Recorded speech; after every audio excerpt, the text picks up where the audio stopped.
ಇದು ಉದ್ಯೋಗ ಅರಸಿ ಸಪ್ತ ಸಾಗರಗಳನ್ನ ದಾಟಿ ಹೋಗಿರೋ ಕನ್ನಡಿಗನ ಕಣ್ಣೀರಿನ ಕಥೆ.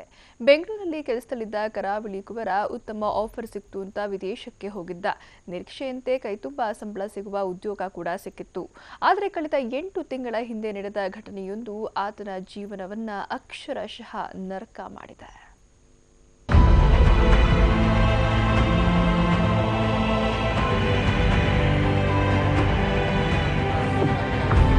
ಈ ಮುದ್ದು ಮುಖದ ಮಕ್ಕಳನ್ನ ನೋಡಿ. ಇವರ ಕಣ್ಣಲ್ಲಿ ಸಾವಿರ ಕನಸುಗಳಿವೆ. ಚೆನ್ನಾಗಿ ಓದಿ ಉತ್ತಮ ಭವಿಷ್ಯ ರೂಪಿಸಿಕೊಳ್ಳುವ ಛಲವಿದೆ. ಹೆತ್ತವರ ಪ್ರೀತಿಯ ಕಡಲಲ್ಲಿ ನಲಿಯುತ್ತಾ ಬೆಳೆಯೋ ಹಂಬಲವಿದೆ.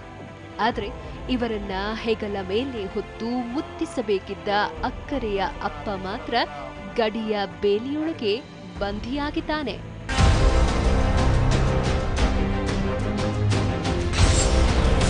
ಉಗಾಂಡದಲ್ಲಿ ಕರಾವಳಿಯ ಯುವಕನ ವನವಾಸ. ತನ್ನದಲ್ಲದ ತಪ್ಪಿಗೆ ಶಿಕ್ಷೆ ಅನುಭವಿಸುತ್ತಿರೋ ಮಹಮ್ಮದ್ ಶಫಿ. ದಕ್ಷಿಣ ಕನ್ನಡ ಜಿಲ್ಲೆ ಬೆಳ್ತಂಗಡಿ ತಾಲೂಕಿನ ಮಾಲಾಡಿಯ ಮಹಮ್ಮದ್ ಶಫಿ 8 ವರ್ಷಗಳ ಹಿಂದೆ ಉದ್ಯೋಗ ಅರಸಿ ಉಗಾಂಡಕ್ಕೆ ತೆರಳಿದ್ರು.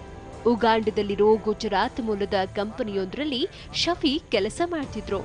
ಅಲ್ಲಿಯೇ ಸೋಮಾಲಿಯ ಪ್ರಜೆ ಮಹಿಮ್ ದಾಹಿರ್ ಎನ್ನುವ ಯುವತಿಯನ್ನ ವರಿಸಿದ್ದ ಶಫಿಗೆ 3 ಮಕ್ಕಳಿವೆ.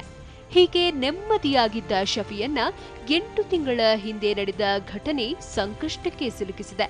ಶಫಿ ತಾನು ಕೆಲಸ ಮಾಡ್ತಿದ್ದ ಅಂಗಡಿಗೆ ಸೇರಿದ 12 ಲಕ್ಷ ರೂಪಾಯಿ ತೆಗೆದುಕೊಂಡು ಬೈಕ್ ಮೇಲೆ ಹೊರಟಿದ್ರು. ಆಗ ಶಫಿಯನ್ನ ಅಡ್ಡ ಹಾಕಿರೋ ದರೋಡೆಕೋರರು ಹಣ ಹಾಗೂ ದಾಖಲೆ ದೋಚಿ ಪರಾರಿಯಾಗಿದ್ದಾರೆ.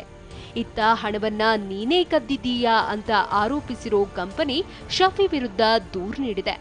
ಅಲ್ಲದೆ ಈತನ ಪಾಸ್ಪೋರ್ಟ್ ಸೀಸ್ ಮಾಡಿ ಹಣ ಕೊಟ್ಟ ಮೇಲೆಯೇ ಈ ದೇಶದಿಂದ ಹೋಗುವಂತ ಬೆದರಿಕೆ ಹಾಕ್ತಿದೆಯಂತೆ. ಇತ್ತ ಶಫಿ ಕುಟುಂಬ ಹೇಗಾದ್ರೂ ಮಾಡಿ ಶಫಿಯನ್ನ ತಾಯ್ನಾಡಿಗೆ ಕರೆಸಿಕೊಡಿ ಅಂತ ಅಂಗಲಾಚುತ್ತಿದೆ. ನನ್ನ ಪತಿ ಉಗಾಂಡದಲ್ಲಿ ಸಂಕಷ್ಟಕ್ಕೆ ಸಿಲುಕಿದ್ದಾರೆ. ನನ್ನ ಹಾಗೂ ಮಕ್ಕಳನ್ನು ಭಾರತಕ್ಕೆ ಕರೆಸಿಕೊಂಡಂತೆ ನನ್ನ ಪತಿಯನ್ನು ಕರೆಯಿಸಿ. ಭಾರತ ಸರ್ಕಾರ ನನ್ನ ಪತಿ ಭಾರತಕ್ಕೆ ಮರಳಲು ಸಹಾಯ ಮಾಡಬೇಕು.